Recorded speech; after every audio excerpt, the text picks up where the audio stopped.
Aller à l'école n'est pas synonyme de réussite dans la vie.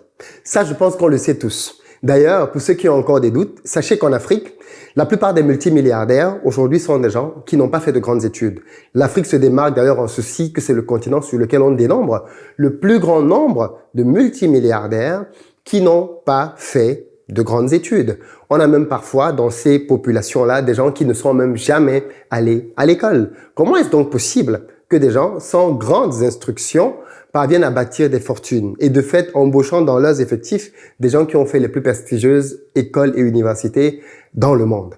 C'est un sujet qui m'a pendant longtemps intrigué et j'ai essayé d'étudier la vie de ces personnes-là pour comprendre qu'est-ce qu'ils avaient de particulier pour réussir là où rien, mais vraiment rien, ne les prédestinait à un tel succès. Et il se trouve que je me suis rendu compte que dans la culture africaine, il y a beaucoup d'éléments de sagesse qui, en réalité, quand ils sont compris et appliqués, permettent d'avoir des résultats exceptionnels et ce, même dans le domaine du business. Et d'ailleurs, ce que je vais partager avec toi aujourd'hui, c'est la rencontre que j'ai faite avec l'une des meilleures vendeuses que j'ai rencontrées de toute ma vie. J'ai rencontré cette dame au Sénégal, dans un lieu touristique dont je vais te parler tout à l'heure, et elle m'a mis face à une démonstration de maîtrise totale de l'art de la vente. Moi qui suis un passionné de la vente, j'étais choqué de voir qu'une dame comme celle-là, sans instruction, maîtrisait à merveille les rouages de la psychologie humaine et parvenait à faire que tout le monde vienne acheter chez elle en s'appuyant sur un principe que tu ignores très certainement et qui pourtant fait une grosse différence quand on sait s'en servir pour le mettre au service d'un système de vente. Donc, si tu es intéressé par les affaires, si tu es intéressé par le business, si tu veux lancer un business, ou alors si tu as un business aujourd'hui et que tu veux davantage vendre tes produits, cette vidéo est pour toi parce qu'on va parler de techniques de vente à l'africaine.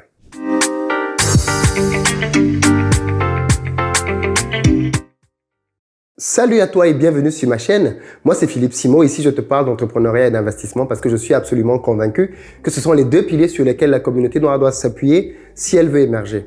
Donc, si toi aussi tu veux faire partie de cette belle aventure, je t'invite à faire deux choses. La première, abonne-toi à cette chaîne et active toutes les notifications et ainsi tu seras informé de l'apparition de toutes nos vidéos business comme celle-ci qui vont t'apporter du très bon contenu pour t'aider à te lancer et à réussir dans tes affaires. Et puis la deuxième chose, va dans la barre de description et clique sur le lien pour recevoir gratuitement le quiz business que j'ai créé intitulé Le Révélateur. C'est un quiz qui va te permettre de voir où est-ce que tu en es dans la gestion de tes finances. Es-tu ou pas une passoire? Et je sais que beaucoup de personnes, parce qu'ils ont une épargne dans leur poche, pensent qu'ils savent gérer de l'argent. Non, les amis. Vous savez épargner. Mais il y a une grande différence entre savoir gérer de l'argent et savoir épargner. Parce que la gestion de l'argent entraîne savoir multiplier cet argent-là. Donc, allez dans le quiz et il va vous apprendre certainement pas mal de choses. Et puis pour le reste, pour ceux qui veulent se former, rendez-vous sur notre site investiraupayes.com. Vous y trouverez panoplie de formations vous donnant les outils pour réussir dans vos projets personnels. Alors aujourd'hui, je disais que je voulais te parler d'une aventure, d'une rencontre merveilleuse, éblouissante que j'ai faite au Sénégal. Très beau pays d'ailleurs, petite parenthèse, si tu n'es pas encore au Sénégal et que tu veux découvrir les beautés, les merveilles du continent africain, je te recommande vivement ce pays-là. Tu as vraiment au Sénégal tellement de belles choses à visiter. Alors, pas qu'au Sénégal, bien évidemment, mais le Sénégal, franchement, c'est une très très bonne destination. Donc les amis, allez-y pour visiter. C'est pas très loin de ceux qui sont en Occident et même ceux qui sont en Afrique. Apprenons à aller visiter quand on en a les moyens notre continent. Je ne sais pas si tu le sais, mais la vente est intimement liée à la psychologie sociale humaine. Quiconque veut devenir un bon vendeur doit comprendre la psychologie sociale. D'ailleurs, si tu as un business aujourd'hui et que tu n'es pas satisfait de tes ventes, alors il y a de très fortes chances que tu ne connaisses pas assez bien la psychologie humaine. Parce que si tu la connaissais assez, tu l'aurais certainement implémenté dans ton business. La psychologie humaine, bien évidemment, va te permettre de connaître, comprendre et surtout de prédire les réactions des êtres humains quand ils sont mis dans certaines circonstances. Et ça, c'est génial pour un vendeur de savoir que si j'apporte tel argument, la personne qui est en face va certainement se comporter de cette manière-là. Et donc, derrière, je peux bâtir un scénario de vente, sachant où est-ce que je veux l'emmener pour lui proposer le produit que j'ai envie qu'elle achète. Alors, ce type de techniques-là, justement, sont vraiment maîtrisées par de très bons vendeurs. D'autres, malheureusement, appliquent simplement 2-3 outils et ne comprennent pas que les outils doivent être au service d'une stratégie remplie de connaissances psychologiques. Et quand on n'a pas compris cela, malheureusement, on se fie aux outils et on croit que les outils font de la magie. Les gens pensent qu'il faut avoir une chaîne YouTube, les gens pensent qu'il faut avoir un podcast, qu'il faut avoir, je sais pas trop moi, un blog ou même Instagram, WhatsApp, tout ce que tu veux pour que le business marche. Et ils voient bien qu'en cumulant tout ceci, ça ne marche quand même pas. Et c'est bien la preuve que ce ne sont pas les outils qui font la différence. C'est qui est derrière les outils qui fait la différence. Et cette dame-là donc, qui m'a ébloui au Sénégal par sa capacité à savoir vendre comme personne, n'avait pas de grands outils. Elle n'avait rien d'autre que sa calebasse sur la tête. Et c'était pourtant sa plus redoutable arme. Qu'est-ce qui s'est passé? Il se passe que on arrive, alors la scène dont je te parle s'est produite au lac Rose. Ceux qui ne connaissent pas le lac Rose, les amis, allez au Sénégal, d'accord? On parle bien là d'un lac qui prend une couleur rosâtre, un peu orangée, quand il y a du soleil. Et c'est franchement magnifique. Donc, j'y suis allé avec des amis pour visiter cet endroit-là. Et quand on est arrivé donc au lac Rose, on était tellement impatients d'aller au lac qu'une fois qu'on s'est garé, on fonçait vers le lac, les yeux rivés vers le lac, sans prendre conscience de tout ce qui se passait autour. Et j'ai été brusquement interpellé par une dame qui est venue juste comme ça sur ma droite. Oui, bonjour monsieur, avec un très large sourire. Bonjour madame. Et moi, je voulais partir et elle me demande, vous êtes nouveau ici, c'est votre première fois. Je vois bien qu'elle engage la conversation. Et je me dis, bon, par politesse, je vais quand même répondre rapidement à la dame. Et puis de toutes les façons, moi, j'aime bien sympathiser. Quand je vais quelque part, j'aime discuter avec les gens locaux pour comprendre quelles sont leurs réalités, comment ils vivent, c'est quoi leur culture. Ça m'intéresse énormément. Donc du coup, je me dis, OK, je vais profiter pour discuter avec cette dame-là, le temps que les copains aillent peut-être trouver un piroguier qui va nous faire le tour du lac et qu'il réserve. Je vais passer du temps avec cette dame-là. Erreur. Enfin, erreur, on verra pourquoi. Donc, je m'arrête donc et la dame qui a un panier sur la tête, tout de suite, je me dis, bon, qu'est-ce qu'elle va essayer de me vendre, cette dame-là? Moi, j'ai pas d'argent. De toute façon, je suis pas venu ici pour acheter. Et donc, je me mets déjà en mode défensive. Et ce qui est donc génial, c'est que cette dame commence à me poser des questions et engager la conversation sur des sujets qui n'ont rien à voir avec la vente. Elle m'ambiance, comme on dit souvent. Elle commence à me parler du Sénégal, des Sénégalaises. Elle me demande si je suis marié. Je lui dis oui, je suis marié. Elle dit oh, franchement, un bel homme comme toi. Tu as combien de femmes? Je dis non, madame, j'ai une femme. Et j'en suis pleinement satisfait. Elle me dit, mais tu sais, ici au Sénégal, tu peux en avoir jusqu'à 4. Hein? Elle me tire un sourire, on commence à rigoler, ainsi de suite. Et on parle de tout et de rien, de ma vie, de ce que je fais, de mon boulot, et bien évidemment d'elle, de ses réalités. Et fort de cet échange-là, quand les copains qui sont allés réserver la pirogue me font signe et me disent de venir, elle me dit franchement, j'ai passé un très bon moment avec vous. Je vous souhaite de passer un agréable séjour au Sénégal. Le Sénégal, c'est la Teranga. Hein. Et en partant, donc, elle prend ma main, elle me met un bracelet. Et elle me dit, très bon souvenir du Sénégal, gardez ceci avec vous et bonne balade. Et là, bien évidemment, j'ai dit, mais non, madame, c'est pas la peine, c'est très gentil. J'essaie d'insister, elle me dit, non, vous allez me vexer. Franchement, je vous le refais de bon cœur, on vient de passer un bon moment, on a bien discuté. Allez-y. Elle repart s'asseoir au bord du lac avec son petit panier qu'elle dépose au sol. Et elle recommence à discuter avec ses autres copines qui sont là, ainsi de suite. La vie continue pour elle. Moi donc, ok, un peu gêné, je me dirige vers le lac, je prends le bateau avec les copains et on commence donc le tour du lac. Alors, le lac Rose, franchement, très beau. C'est un lac qui est plein de sel. D'ailleurs, ça contribue à lui donner sa couleur rosâtre, justement, quand il y a du soleil. Et c'est impressionnant de voir comment est-ce que des gens travaillent dans ce lac-là à la force de leurs mains. Ils plongent dans le lac avec des pioches, des pelles et ils cassent des roches en dessous de l'eau. Ils les remontent, des roches de sel, et ils les mettent dans leur bateau à eux. Donc ça, c'est leur travail journalier. Ressortir ainsi du lac du sel. Ce sel-là, bien évidemment, par la suite est commercialisé dans le pays. Donc c'est vraiment une petite industrie qui fonctionne dans ce type de région-là. Et donc pendant qu'on est en train de faire le tour, bizarrement, je suis entièrement focus sur la dame. Et je me dis, mais c'est pas possible. Pourquoi est-ce qu'elle m'a donné ce bracelet? Je ne suis même pas en train de profiter de la tournée qu'on est en train de faire en bateau. Je suis juste focus sur, mais comment je vais faire tout à l'heure pour lui remettre son truc? C'est pas normal. Qu'elle m'ait donné ça, ainsi de suite. Je suis en train de tergiverser dans ma tête. Bref, on fait le tour plus de 30 minutes. Dès que le bateau revient à quai, on se rend compte que finalement, on n'avait pas assez d'argent sur nous pour payer le gars de la pirogue. Et donc, du coup, j'entreprends d'aller dans la voiture pour chercher l'argent. Et pendant que je suis en train d'aller vers la pirogue, je remarque que la dame, elle est en train de discuter avec ses amis. Et moi, je prends sur moi de lui dire, madame, je ne suis pas en train de partir, hein, je reviens. Elle me dit, mais monsieur, profitez, il n'y a pas de problème. Déjà, je me demande, mais pourquoi est-ce que je me sens le devoir de dire à cette dame qui m'a offert un bracelet que je suis en train de revenir? C'est quoi l'intérêt? Pourquoi est-ce que je me sens comme forcé? Est-ce que si je pars maintenant, je suis en train de fuir avec un bracelet qu'elle m'a offert? Non, elle me l'a offert, donc je n'ai aucune redevabilité. En réalité, c'est un cadeau. Je suis supposé pouvoir partir avec. Eh bien, il se trouve que je vais aller à la voiture, je vais prendre un peu plus d'argent que nécessaire, parce que je me dis, bon, je vais aller quand même payer finalement ce bracelet à cette dame-là. C'est une dame qui se bat, elle est vraiment vaillante. Elle vient ici au lac tous les jours pour travailler. Elle ne peut pas m'offrir un bracelet. C'est pas possible, je vais payer ce bracelet-là. Donc du coup, je finis de faire les trucs avec les amis. Maintenant, quand on est en train de repartir, je m'arrête donc maintenant au niveau de la dame. Je lui dis, franchement, madame, merci beaucoup pour votre geste, ça m'a beaucoup touché. Mais des bracelets comme celui-là, vous les vendez à combien? La dame me dit, non, non, monsieur, je vous ai dit que c'était un cadeau. Je ne vous vends pas ce bracelet. Je dis, non, mais madame, oui, je comprends que vous ne me le vendiez pas, mais moi aussi, j'ai envie de vous encourager dans votre commerce. Et toi, elle dit, bon, si vous voulez m'encourager, vous pouvez acheter des bracelets. Je vends des bracelets, monsieur. Et il n'y a aucun problème à ce que vous puissiez acheter des bracelets. Vous avez dit que vous étiez marié, n'est-ce pas? Eh bien, votre épouse sera certainement heureuse que vous lui rameniez des bracelets du Sénégal. Donc, achetez des bracelets pour votre épouse. Mais celui-là, il est offert.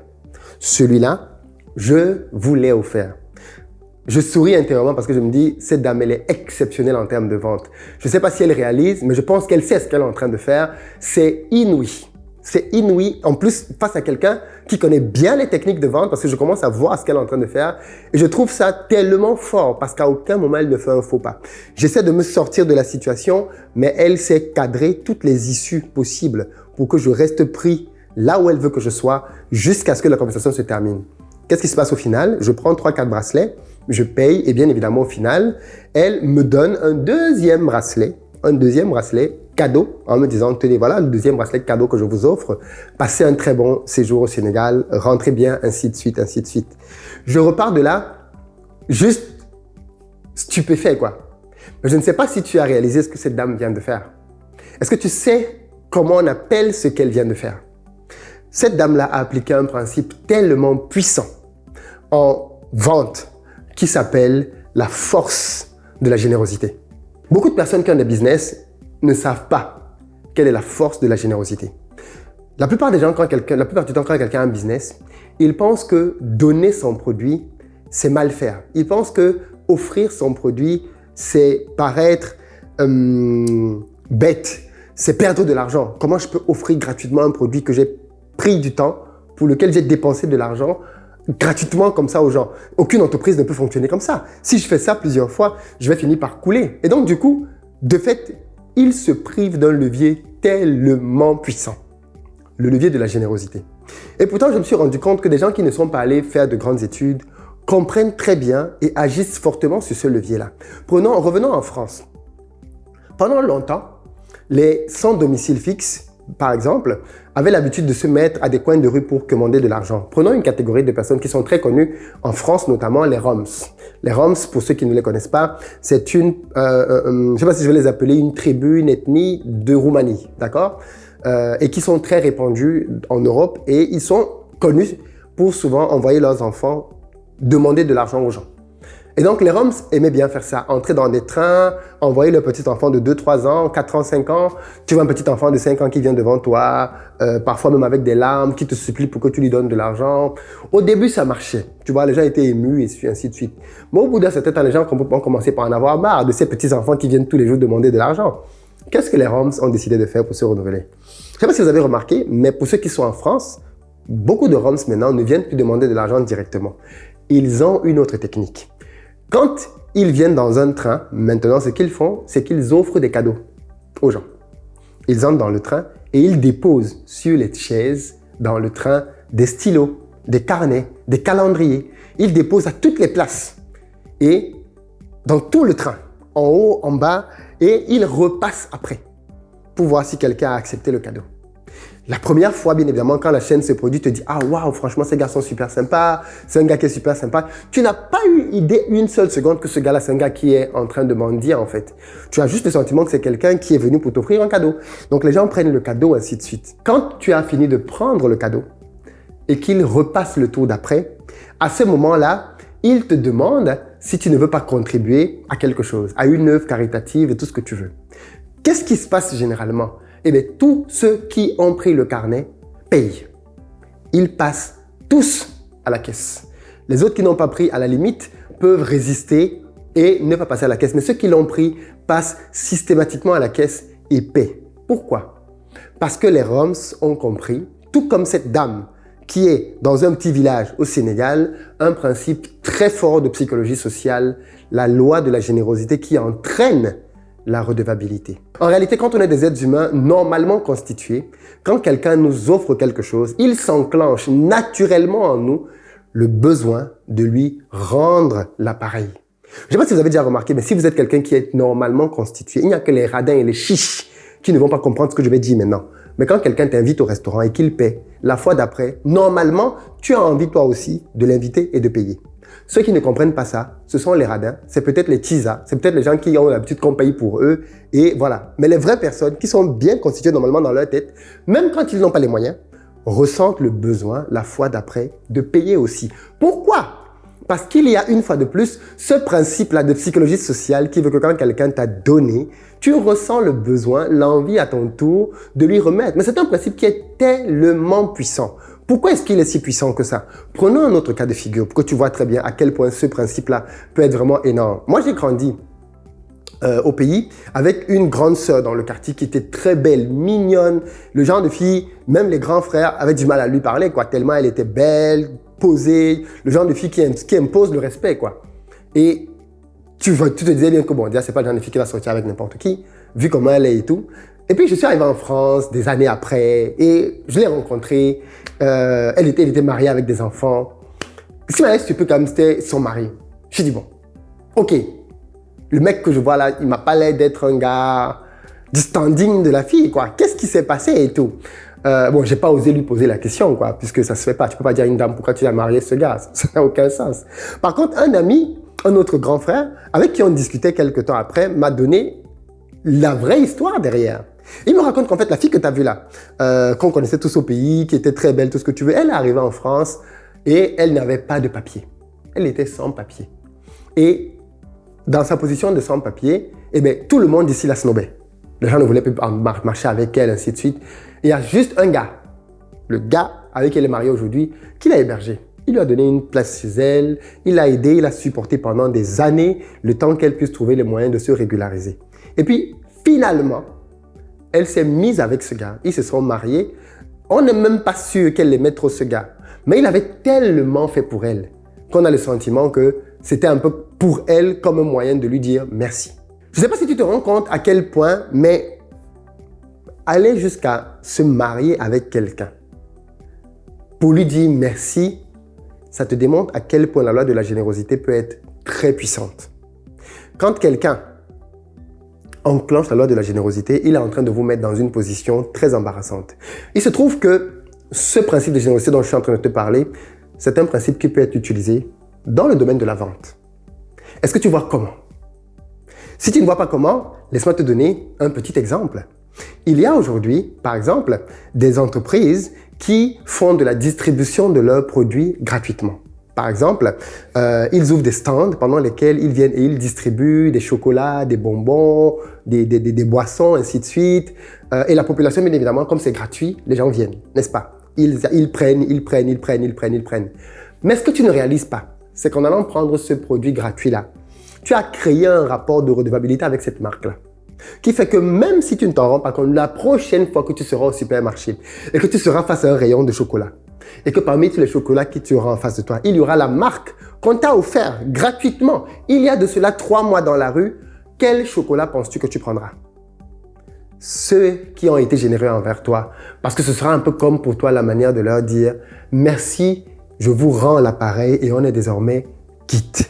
La générosité, c'est un principe de psychologie qui est énorme et qui peut être mis en œuvre pour bâtir une stratégie de vente qui est vraiment performante. Si tu as vu la vidéo qui est parue sur cette chaîne hier, j'ai parlé de la pyramide des clients. Si tu ne l'as pas vue, à la fin de celle-ci, va absolument voir cette vidéo-là. Parce que cette vidéo et celle qui va sortir demain, tu ne les comprendras pas entièrement. J'ai parlé de la pyramide des clients. Si tu te rappelles, dans la pyramide des clients, j'ai parlé des 60% qui constituent l'iceberg même de tout marché, qui sont ces gens-là qui ne sont même pas conscients de leurs besoins. Eh bien, l'un des moyens que tu as justement de pouvoir parler à une catégorie de personnes qui est inconsciente de son besoin, c'est au travers de la générosité.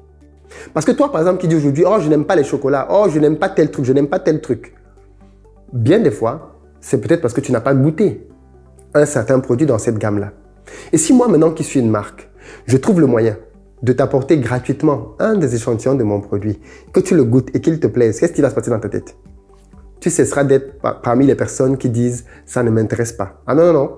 Tu diras « ah ouais, jusqu'à présent, je pensais que les chocolats n'étaient pas bons, mais depuis que j'ai goûté telle marque, je me rends compte qu'il peut y avoir de très bons chocolats. » Et voilà comment tu vas passer des 60% aux 20%. Ceux qui ne comprennent pas de quoi je parle, allez regarder la vidéo d'hier, d'accord?